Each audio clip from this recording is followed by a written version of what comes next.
आज हम जानेंगे मुलेठी के चाय के बारे में। अगर हमेशा गले में खराश रहना, सूखी खांसी रहना या फिर गले में बलगम आना, इन सभी तकलीफों से आप जूझ रहे हैं तो आप ले सकते हैं मुलेठी की चाय। हर रोज सुबह आप इसे ले सकते हैं। इसे बनाना कैसे है, तो इसमें 2 कप पानी और साथ में मुलेठी का पाउडर 1 से 2 ग्राम, साथ साथ पुदीना के 5 से 10 पत्ते और तुलसी के 5 पत्ते।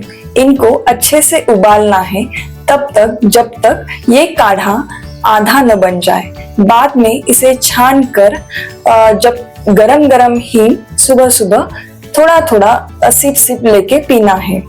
मुलेठी, ये आयुर्वेद में इसे कफ निस्सारक कहा है, यानी कि शरीर में से ये जो दूषित कफ है उसे बाहर निकालती है। इसके इस गुण के कारण आप इस चाय को लेने के बाद ये सभी तकलीफों से आपको राहत मिलेगी।